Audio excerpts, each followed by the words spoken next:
that to forget that while he plays the game of man along with us, not to forget that he's God all the time.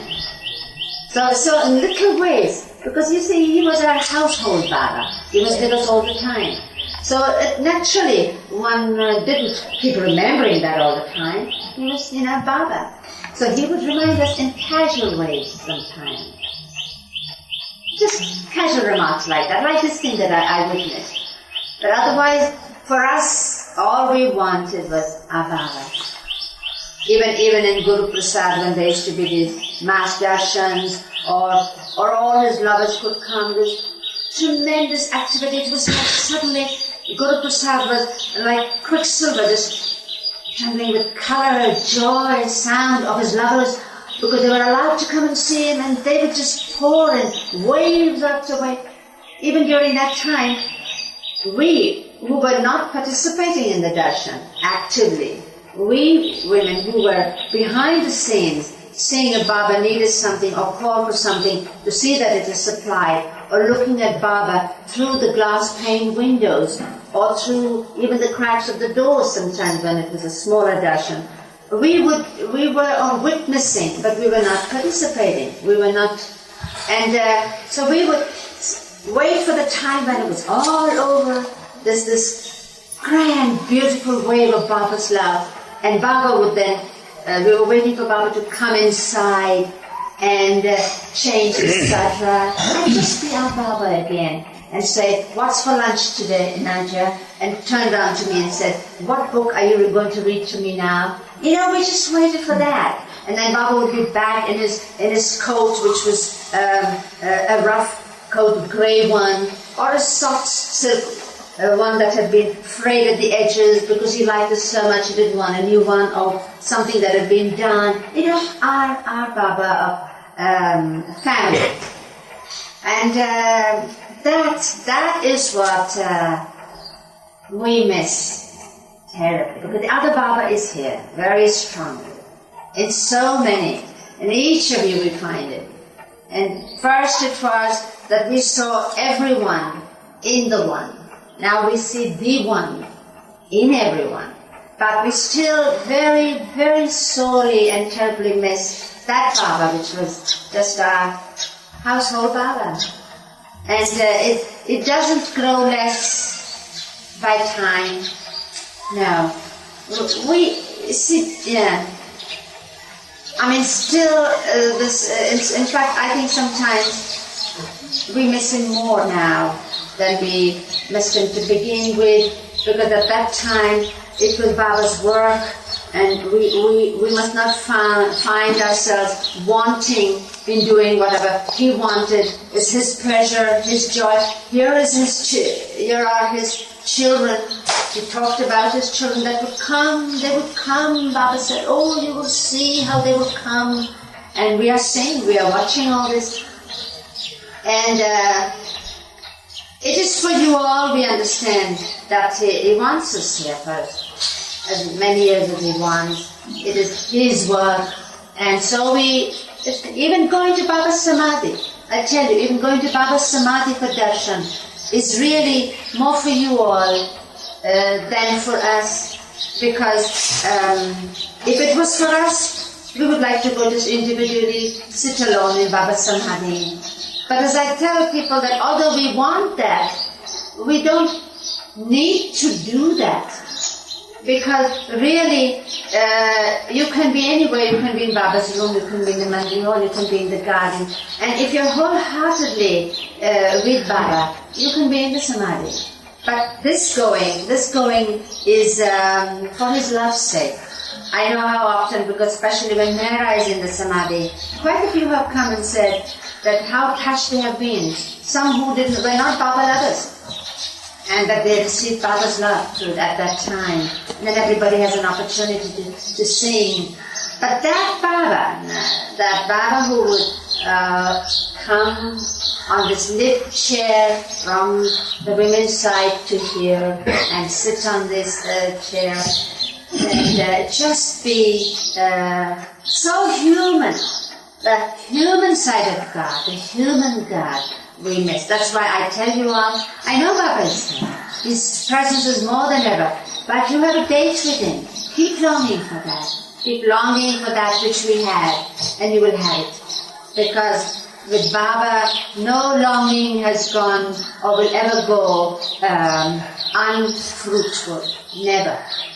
Time, yes. What is it, time? We talk of time because time is an agent of illusion. Time does not belong to any reality. That is why we always measure everything in time. But in his giving, in fact, his coming every now and then before us, manifesting his hand among us, that is nothing but a fulfillment of all the longings, of all the promises. You know, sometimes I was a bit naughty. And when Baba would promise something, this, inside me I would have a little smile and I say, oh, well, he says that today, but then, you know, afterwards he may have us write to that person, you know, differently. So I didn't believe Baba kept all promises, in short. But that was, I didn't see why he should. That doesn't mean I wanted him to keep all promises, but I thought I knew that he didn't. From what we saw. So one day, when Baba said something to someone, and I was only smiling inside me, a little bit of a smile, you know, endearingly. Baba turned to me, Baba, no, not turned to me, turned to the other and said, I am the only one who never breaks a promise. But we go by the time factor that he didn't do it now. So for Baba, anything longed for, anything asked for, will be fulfilled if it is for him.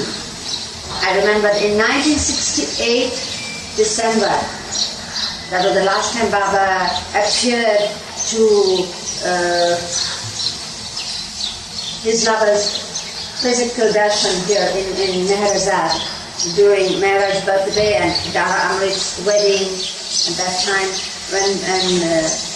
So about 300 were called from the areas around Ahmednagar, like Pune, Ahmednagar, Pune, some from Bombay, and of course Dehradun for the family.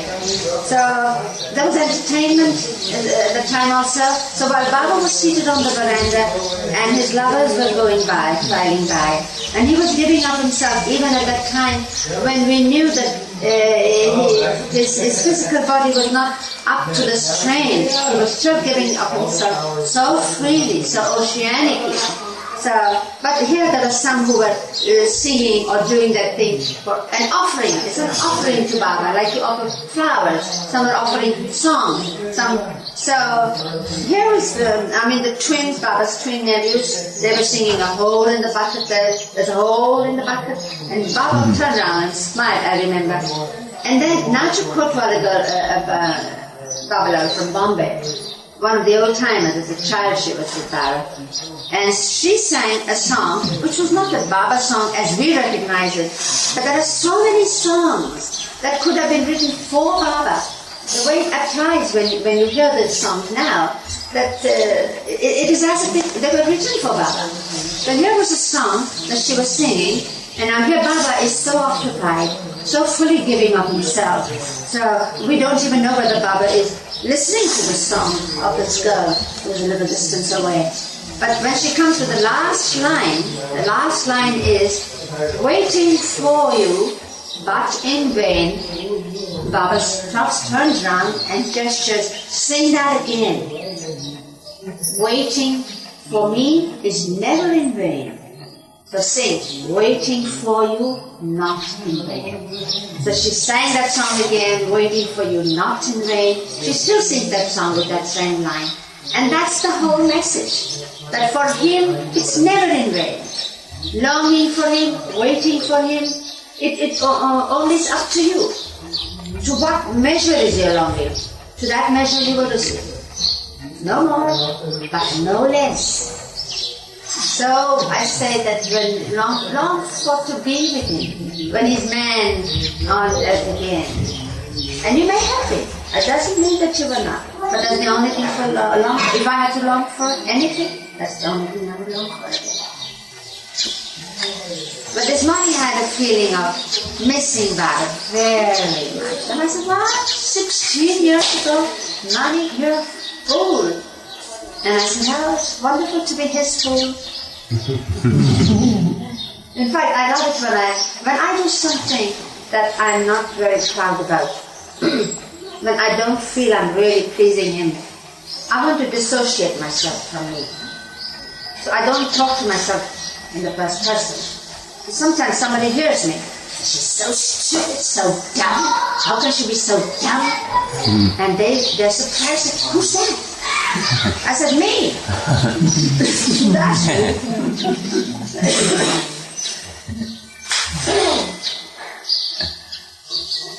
you see, although Baba grants all that longing, he also takes care of our material side. He is so compassionate, so understanding, so wholly accepting, so that anybody who calls out to him, so that's what prayer is all about, talking to him. He helps. It may be a different answer from the one you're looking for, but even that he takes care of. Because you see, when he appears as man to us, everything that he does, because he's God, because he is reality, anything that he does, everything that he does, everything he has said is a blessing. It is a blessing to the one it is said to. It is a blessing to others connected with him. It is a blessing to the whole world.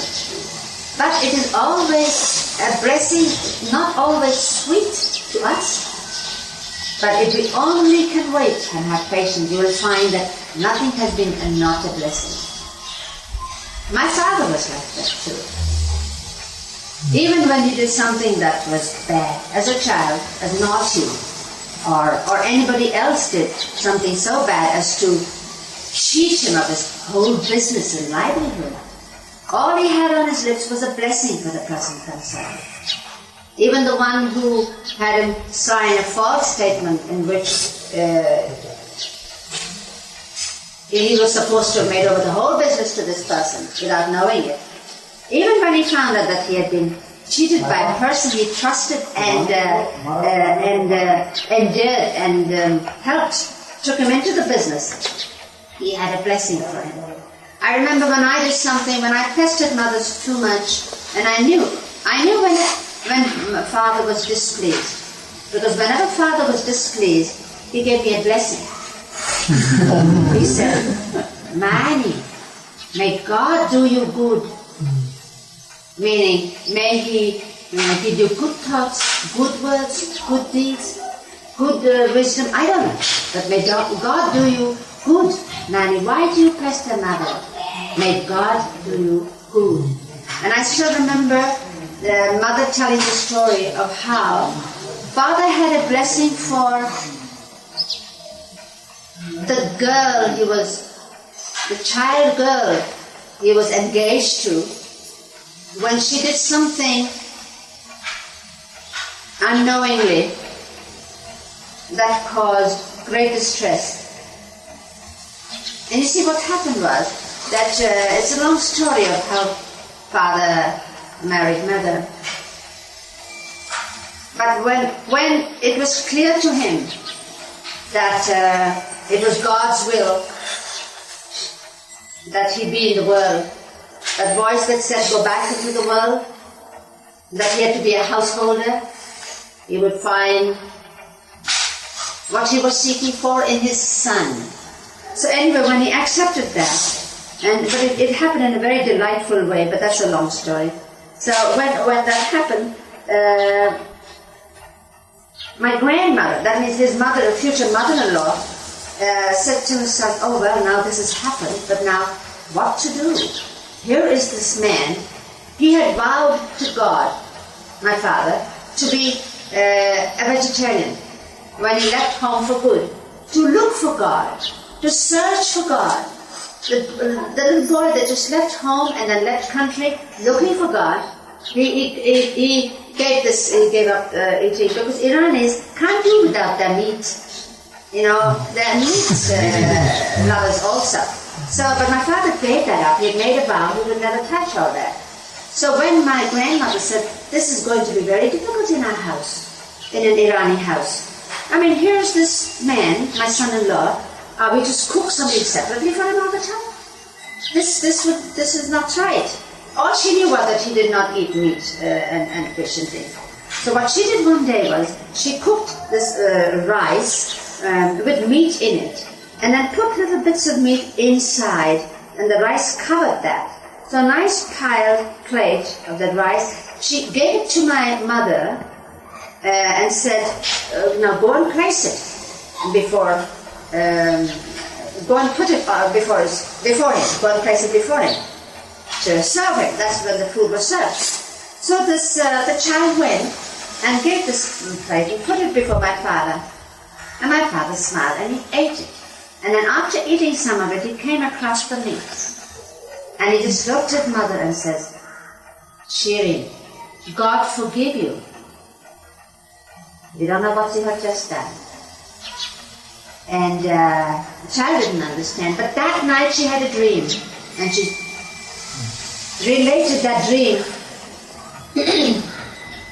next morning to her mother. And her mother was so sorry for what she'd done.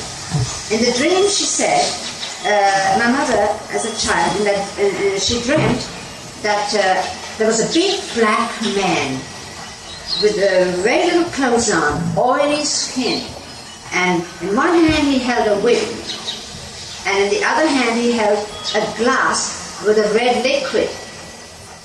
And she looks at the liquid and she realizes this is blood. And he says to her, drink this. And she says, no, I don't want to drink it, I don't want to drink that. And he cracks the whip in the air and again says, drink it.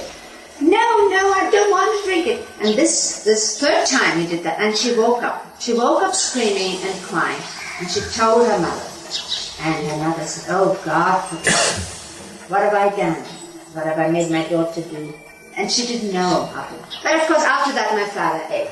My father, that was finished. So when he ate with my father, it was everything from God was a blessing too. Whether it is suffering or joy, whether it is calamity or happiness. Just like Baba had told us in the New Life, remain indifferent to both slander and to praise, to joy or to unhappiness. The same, whatever you see, remain same. And that my father had. So when there was meat and there was food, he enjoyed it. You know, he liked it. But when there was nothing but just plain gruel or something, he enjoyed it just as much. To him it was the same. So I still remember once when I had when I'd been to see this girl wear a particular skirt in school. You see, in convent school we had uniforms, a dark blue cotton skirt, a white blouse with a tie.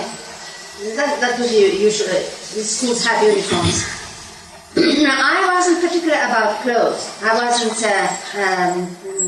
fanciful about, I must have this dress or that dress. I was particular about food. I was very particular about food. I wanted my meat and I wanted my fish and didn't like vegetables and things like that. But clothes never. But one day, I saw a girl in our convent having a skirt, that's of our uniform, but it was of satin.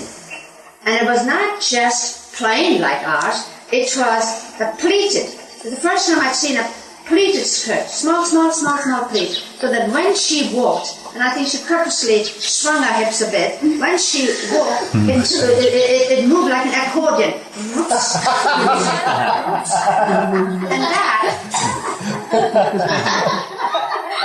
And that fascinated me.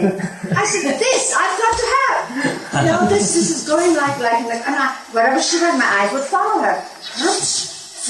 You know, it moved with such symmetry. So then I went home and I told Mother I had to have a satin skirt with pleats. What's it, Mother? Suddenly she thought I'd gone crazy. Satin skirt? What was a satin skirt for? Oh, not just a satin skirt with lots of pleats. and she couldn't understand. And I was arguing with her. And my father looked up and said, Nanny, may God do you good. Why do you pester mother?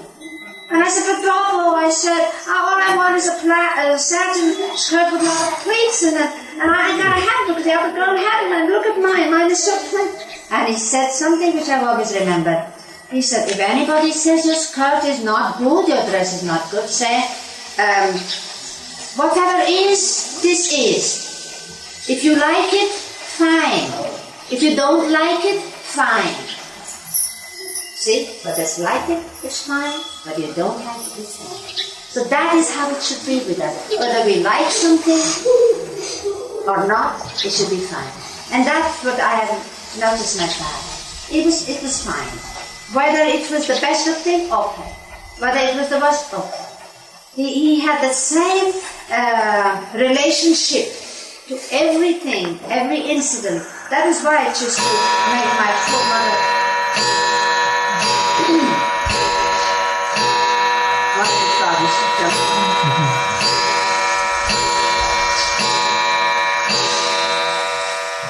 That is why when my father, as I said, had to go to court, because at least we had to protest.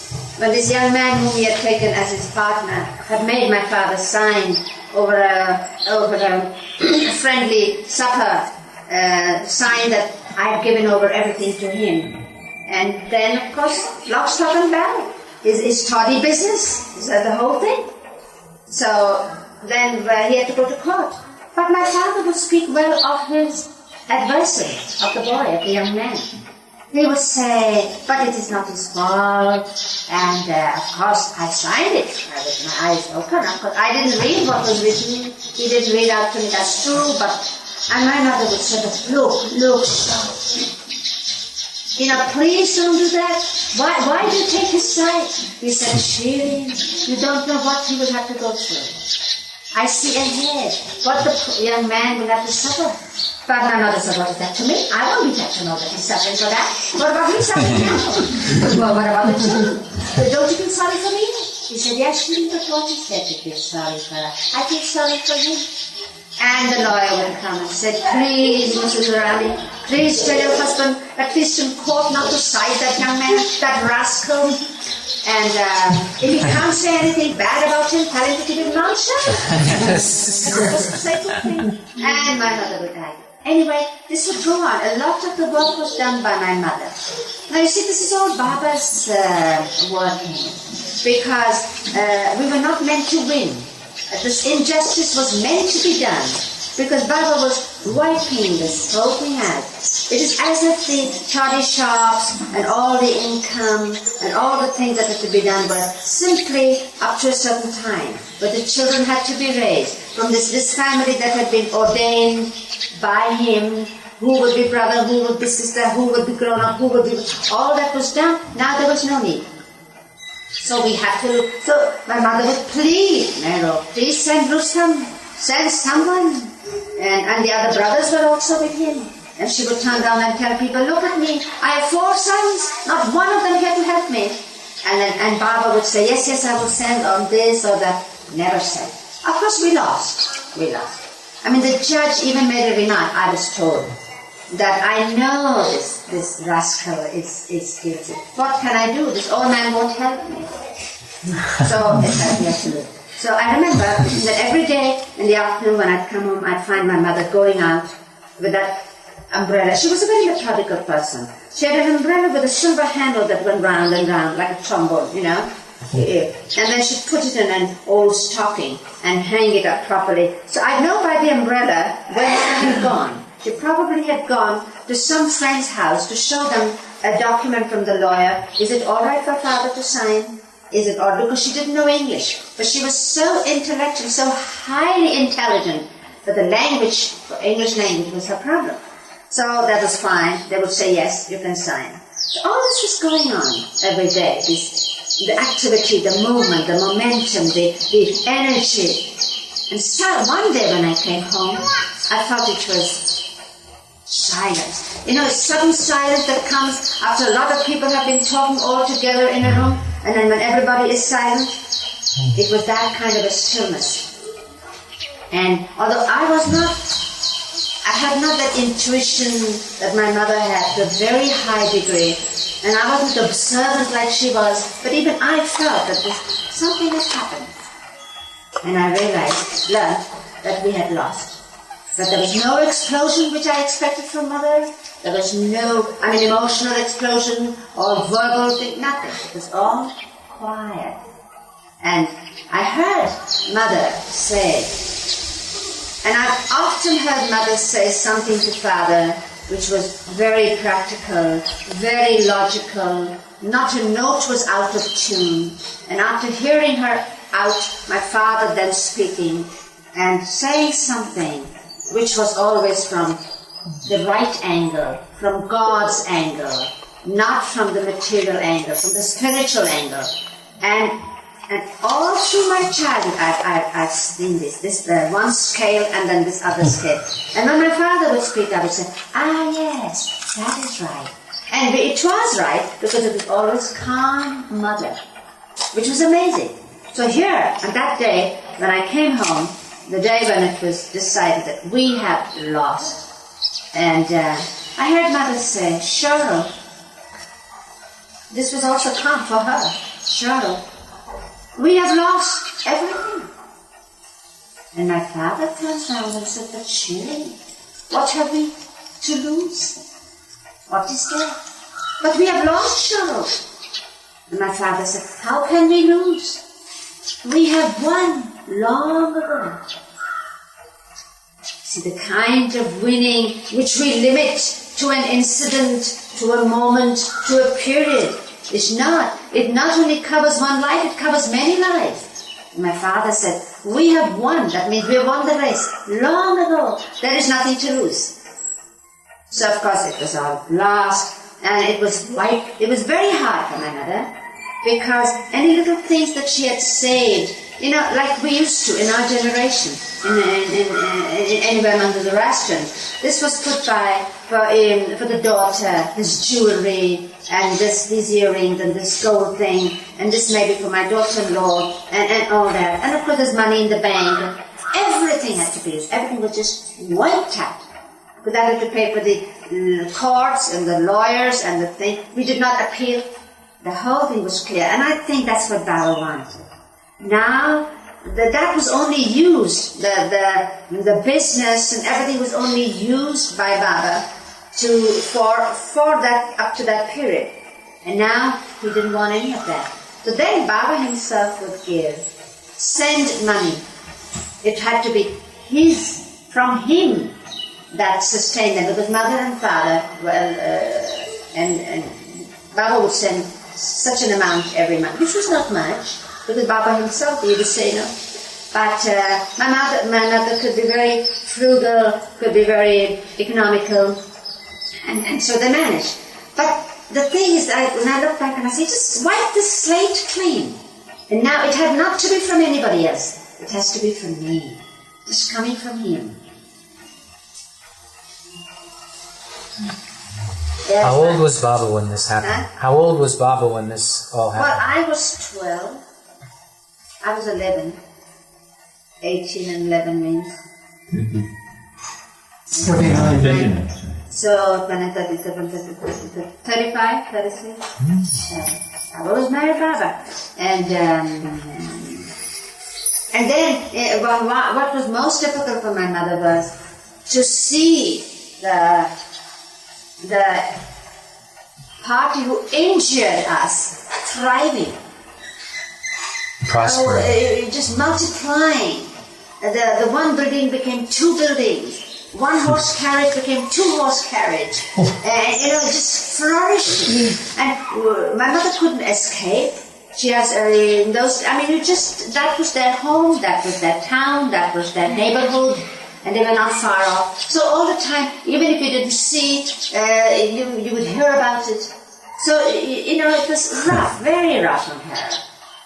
Did she ever get over it? Huh? Did she ever understand investing in loss that your father did? I beg your pardon. He had the understanding of investing in loss. loss, your Yeah, father. yeah. That was his great gift. But did she ever understand that? So that was not her characteristic. But I mean, she wholly accepted Baba, who her son was.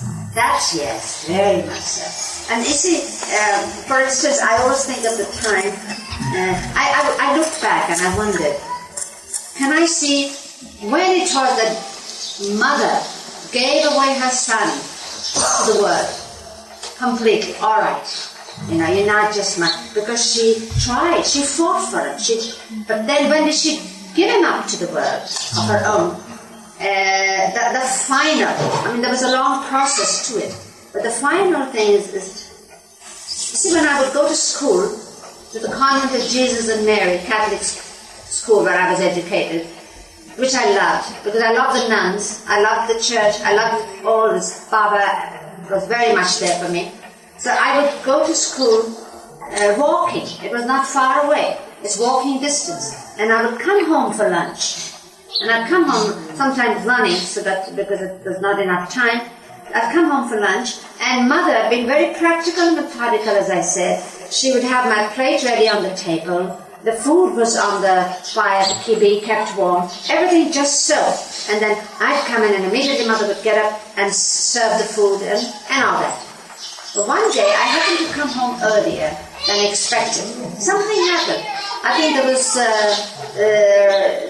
a governor or somebody, because of the British Raj, a British, I think he died, and suddenly a holiday was announced and we ran. Something happened, but I came home much sooner than expected.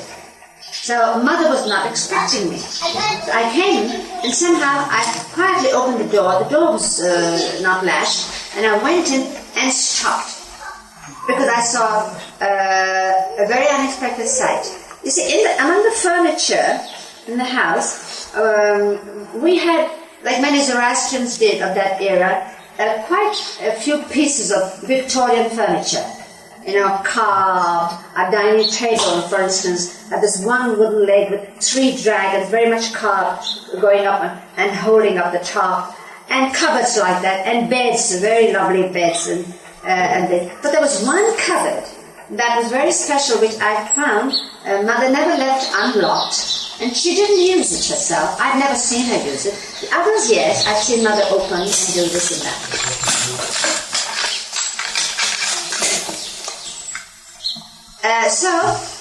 When I came home that morning, earlier than expected, I saw mother seated before that cupboard that intrigued me, a little sort of a secret cupboard. And I saw mother seated before that cupboard, and the panels of the cupboard, the doors of that little cupboard were wide open, and she was on a stool or chair before it, and on her lap was draped a pair of trousers and a coat, sort of a suit. And she was holding it like that, and she was looking down, and I saw the tears were dropping. The tears were falling on those trousers and on that coat. What she was holding, she had his clothes on her lap and draped across her arm like that. And she was crying, and just silent tears were dropping, falling on this. And I just stood there and tried. I couldn't move. I realized that these were Baba's clothes. These were the trousers and the coat that her son had worn to college. And all that, the things in this little cupboard were the clothes of her son. And now she was parting from them. She was giving him away to the world, which I realized later, because a few days later, when I found that the door was unlocked of the cupboard, I opened the cupboard, it was bare.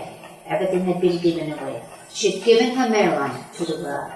So I just stood there, I just for quite some time, and then suddenly I must have moved or something, and mother suddenly realized, and she didn't want me to see what was happening.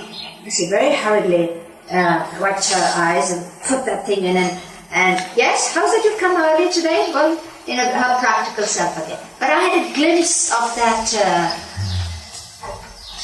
very special occasion between her, Baba and Babajan, who had told her He's not your son, he's for the whole world. That was the moment that she gave him, all right.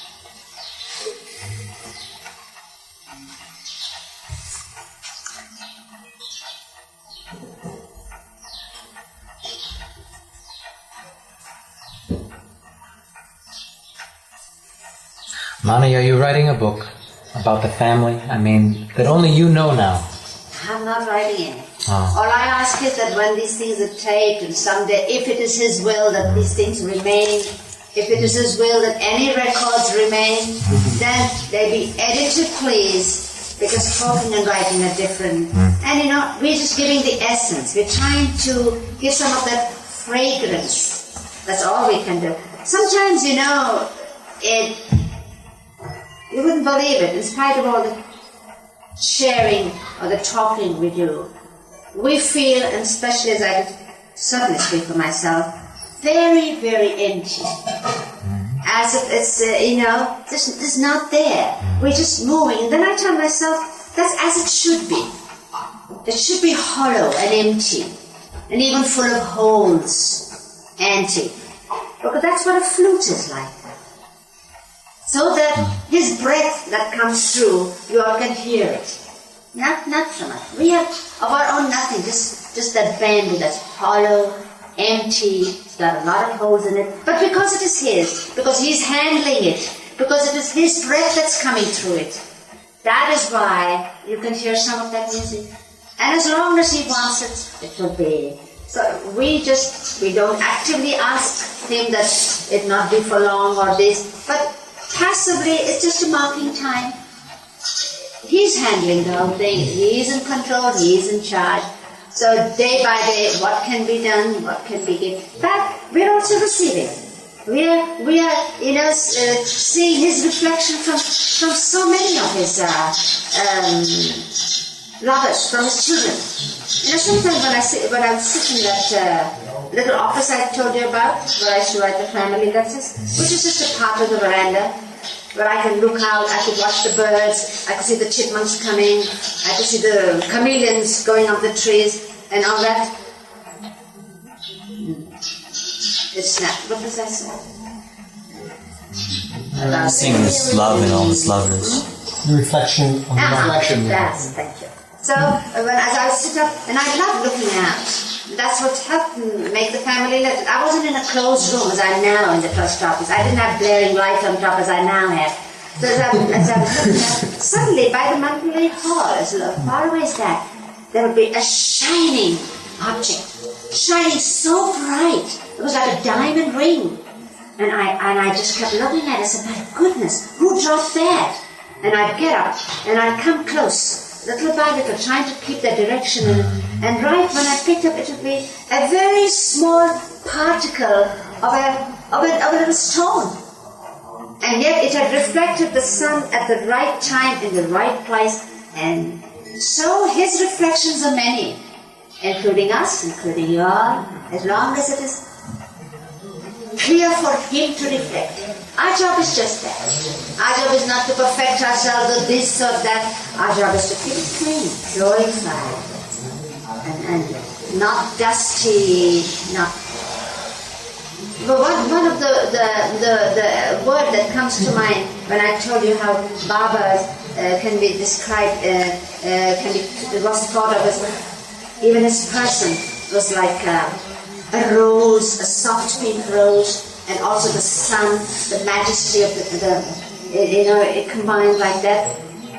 So,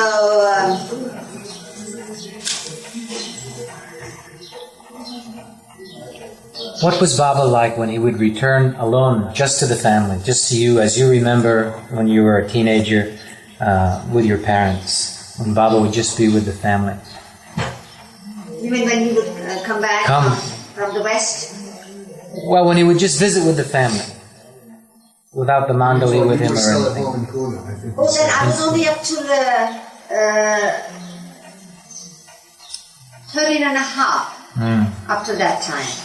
Well, and when Baba would visit, he would visit once in a while. Mother would be so happy. But I remember mostly my visits with Mother to Baba. when he would come to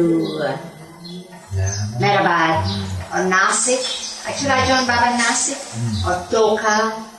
Baba's been in many places. I mean, MeherBab was headquartered, but from there he traveled a lot. Like we were for so many years in Nasik, then back to MeherBab, and then here, and then back to MeherBab. So we would, but often also at MeherBab we would come. And as I said, for me, I would just live for that time. I just wanted to be with Baba. It must have been since I was a baby, because I remember the time when I was 6 years old, 5 years old. And I kept from that time openly saying, I want to live with Baba, I'm going to live with Baba, I'm going to live with Baba. So mother knew, I'm never going to marry, I'm going to live with Baba. So my mother would say, you want to go and live with Meher. When I was older now, 10 years, and so you're going to live with Meher. And what are you going to do? You can't do without your meat, you can't do without your fish, eggs.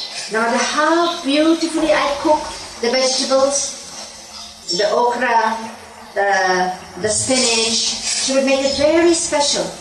I'd put up my nose at it, push it away. In fact, Baba didn't like vegetables for a long time. It seemed like a family trait. So, but I wanted my meat and fish, and of course with Baba we were vegetarians. Absolute vegetarians for many years. So, what are you going to do? You want to go to Meher? I want to go to Meher. I want to go live with Meher. So I said, that's all right. I like my rice and dal. When mother said this one day, was she had cooked dal. It's a masala dal, we call dhansa, with meat in it, pieces of meat in it. Along with that there's a brown rice, and along with that there's also minced meat cutlets. It's traditionally goes with it. Like fish and chips, you talk, or dhansa and kebab. So one day there was no kebab. No kebab, it's like cutlets. And there was only the meat and dal. So I saw that, so I just pushed my plate away. And mother knew at once. She was very sure. And she said, now listen, ma'am, because the mincemeat, the butcher didn't deliver. I said, but I'm not hungry, mother. She knew damn well I was hungry, but I wasn't going to take the dhansak without it. So that's all right, she said. So you're going to be and live with Meher. So what are you going to do then? And they just have goat's food, mother said. Goat's. Which is spinach and French beans. And I said, I like rice and dal because it's true. Rice and dal, it is the nearest substitute to anything civilized, according to me. It was rice and dal.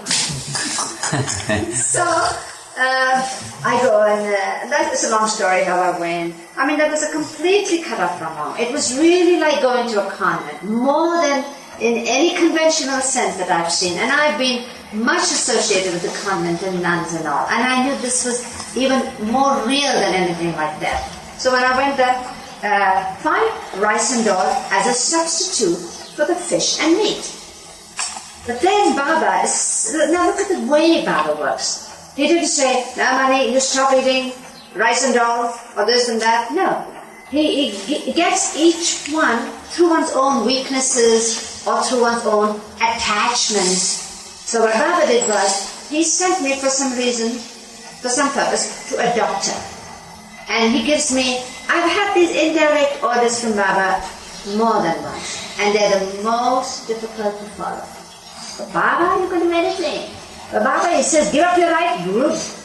And if Baba says, give it up for him, or give this lovely scarf that you like so much to him or her, that's different. So Baba says to me, go to the doctor and do whatever the doctor tells you. Now that's a completely shifting of my obedience practically to a person, a complete stranger who doesn't know Baba, who doesn't know me, who doesn't know our situation, anything. Now I can't even complain to Baba. In those days, there was no such thing. I didn't even think of telling Baba or even groaning or moaning. No. I go to the doctor and you know what he does, that wretch? If I had it now. He says, one of the things he says, no dog of any kind. And one of the things I hated, every child hated, every week a big dose of castor oil.